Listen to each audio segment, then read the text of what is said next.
നമുക്ക് ഈ നോമ്പ് മാസം വരുമ്പോൾ പ്രത്യേക ഒരു സൂക്ഷ്മത വരാറുണ്ട്. തിന്മ ചെയ്യാനൊരു പേടിയുണ്ട്, തിന്മ ചിന്തിക്കാനും പേടിയുണ്ട്. എല്ലാ മാസവും എല്ലാ ദിവസവും നമുക്കതുപോലെ ആവണം. നോമ്പ് എന്നുള്ളത് നമുക്കൊരു ഓർമ്മപ്പെടുത്തലാണ്. നമുക്കൊരു ശരീരത്തിനും ആത്മാവിനുള്ള ഒരു സർവീസാണ്. ആഹാരം നിയന്ത്രിക്കാനും അതുപോലെ തന്നെ കുറച്ച് ആവശ്യത്തിന് മാത്രം ഭക്ഷണം കഴിച്ച് ശരീരത്തെ ശീലിപ്പിക്കാനുമുള്ള മാസമാണ്. പൊതുവേ ഞാനെല്ലാ നോമ്പ് മാസം എടുക്കുമ്പോൾ പറയാറുള്ളത് തന്നെ ഇപ്പോഴും പറയുന്നു, നോമ്പ് എന്നുള്ളത് പുതിയ ആഹാരം ഉണ്ടാക്കാനുള്ള മാസമാക്കരുത് നിങ്ങൾ, പ്രത്യേകിച്ച് സ്ത്രീകളോട്. നമ്മൾ മറ്റുള്ള മാസങ്ങളിൽ കഴിക്കാത്ത ഭക്ഷണങ്ങളാണ് നോമ്പ് മാസം കാണാറുള്ളത്. നോമ്പെന്നുള്ളത് ഭക്ഷണം കുറയ്ക്കാനുള്ള മാസമാണ്. മറ്റുള്ള മാസങ്ങളിൽ ഉണ്ടാക്കുന്ന ഭക്ഷണത്തെക്കാളും കുറവായിരിക്കണം നോമ്പ് മാസം. സ്ത്രീകൾ കിച്ചണിൽ സമയം ചെലവഴിക്കാനുള്ള മാസമല്ല, മറിച്ച് അള്ളാഹുവിലേക്ക് സമയം ചെലവഴിക്കാനുള്ള മാസമാണ്. ആവശ്യത്തിനുള്ള നല്ല ഹെൽത്തി ഫുഡുകൾ ഉണ്ടാക്കുക, മിതമായി അത്താഴത്തിനും അതുപോലെ തന്നെ നോമ്പ് തുറയ്ക്കും മിതമായി മാത്രം കഴിക്കുക. ഒരുപാട് എണ്ണയുള്ള മറ്റും ഭക്ഷണമൊക്കെ കഴിച്ചാൽ നിസ്കാരത്തിനും തറാവീക്കൊക്കെ മടി വരും. രാത്രികാലങ്ങളിലെ നിസ്കാരം അധികരിപ്പിക്കുക, തഹജ്ജുദ് ഒരു ശീലമാക്കുക, നോമ്പിന് ശീലമില്ലാത്തവർ ശീലമാക്കുക. നോമ്പ് എന്നുള്ളത് നമ്മുടെ ഒരു ആത്മീയ സർവീസും കൂടിയാണ്. നമുക്ക് മറ്റുള്ള മാസത്തിന് ചെയ്യാൻ പറ്റാത്ത കാര്യങ്ങൾ ഈ മാസത്തിൽ ചെയ്ത് പരിശീലിപ്പിക്കണം. അപ്പോൾ നോമ്പ് കഴിയുമ്പോഴത്തേക്കും ശരീരം അതുമായി ഇണങ്ങിച്ചേരും. പിന്നുള്ള ദിവസങ്ങളിൽ നമുക്ക് അത് സുഖമായി കൊണ്ടു നടക്കാൻ സാധിക്കും. പ്രത്യേകിച്ച് ഭക്ഷണ കാര്യത്തിൽ വളരെയധികം ശ്രദ്ധിക്കുക. ഒരുപാട് ഭക്ഷണമുണ്ടാക്കി പരീക്ഷിച്ച് നോക്കേണ്ട മാസമല്ല. പലവരും അങ്ങനെ ചെയ്യുന്നു എന്നതുകൊണ്ട് നിങ്ങൾ ചെയ്യണമെന്നില്ല. മാക്സിമം ഭക്ഷണത്തിൻ്റെ അളവും ഭക്ഷണത്തിൻ്റെ ക്വാണ്ടിറ്റിയും ഒക്കെ കുറക്കാൻ ശ്രമിക്കുക. മിതമായി നല്ല ഹെൽത്തി ഫുഡുകൾ ഉണ്ടാക്കുക, അത് കഴിക്കുക.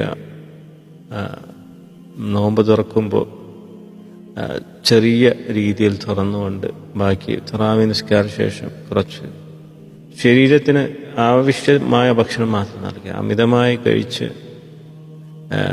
വിശക്കാതെ വിശപ്പ് മാറ്റാൻ മാത്രം കഴിക്കുക. അതുപോലെ അത്താഴത്തിന് അങ്ങനെ തന്നെ. അതുപോലെ നോമ്പിന് ധാരാളമായി അസ്കാറും ഖുർആനും ഒക്കെ ചെല്ലാൻ ശ്രമിക്കുക. ഖുർആൻ ഖത്തം ഓതി തീർക്കാൻ ശ്രമിക്കുക. ഓതാൻ അറിയാത്തവർ അറിയുന്ന സൂറത്തുകൾ ഓതി ശീലിപ്പിക്കുക. ഓതാൻ അറിയാത്തവർ ഓതി പഠിക്കാൻ ശ്രമിക്കുക. യൂട്യൂബിലോ മറ്റോ നല്ല ഓത്തുകൾ വെച്ച് അവരെ കൂടെ ഓതാൻ ശ്രമിക്കുക.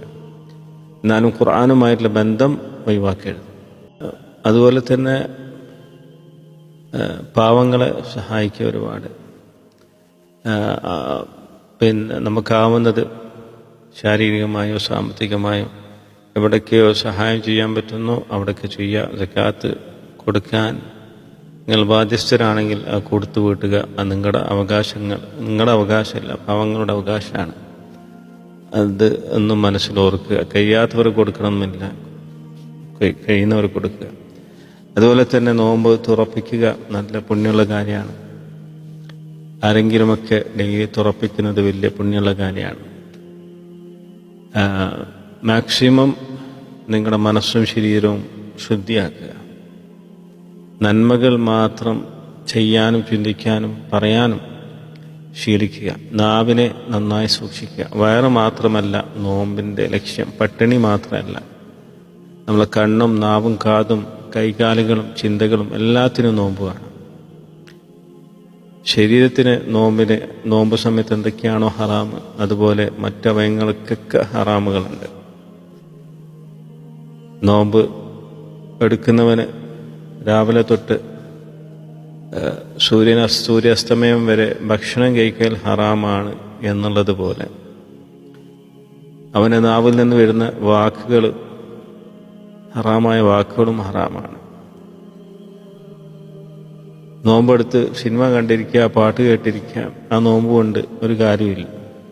നിങ്ങൾ ഒരു ഡയറ്റ് ചെയ്യുന്നുവെന്ന് മാത്രം അള്ളാഹുവിൻ്റെ അടുത്ത് ആ നോമ്പ് സ്വീകാര്യതല്ല.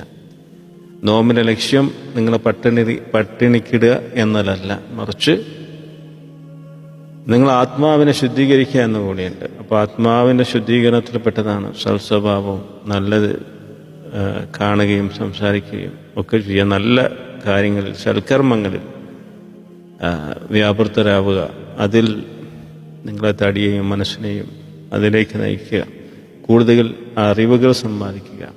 അപ്പോൾ നമ്മൾ സമയത്തെ ഒരു ടൈം ടേബിളാക്കി കൊണ്ടെടുക്കുക നോമ്പിന്. ഇപ്പോൾ ഏതായാലും കിച്ചണിലെ സമയം മാക്സിമം കുറയ്ക്കുക. സ്ത്രീകൾ മറ്റുള്ള ദിവസത്തേക്കാളും കിച്ചണിലെ ടൈം കുറയേണ്ടതാണ്. പക്ഷെ പൊതുവെ നോമ്പുവാസമാണ് സ്ത്രീകൾ ഏറ്റവും അധികം കിച്ചണിൽ കാണുക. നോമ്പിനെതിരെയുള്ള ഒരു പ്രവർത്തനമാണ്. ഇപ്പോൾ നോമ്പിനെ കൊണ്ടുള്ള ആ ലക്ഷ്യം അവിടെ പൂർത്തിയാവുന്നില്ല. അതുപോലെ തന്നെ ഹറാമായ കാഴ്ചകളിൽ നിന്നും സംസാരങ്ങളിൽ നിന്നും ഒക്കെ വിട്ടുനിൽക്കുക. ആരെങ്കിലും അസഭ്യം പറയുകയാണെങ്കിലും ദേഷ്യപ്പെടുകയാണെങ്കിലും അവിടെ നിന്ന് മാറിയിക്കുക, ദേഷ്യത്തെ കൺട്രോൾ ചെയ്യുക. അള്ളാഹു യഥാർത്ഥ രീതിയിൽ നോമ്പ് അനുഷ്ഠിക്കാൻ തൗഫീഖ് നൽകട്ടെ.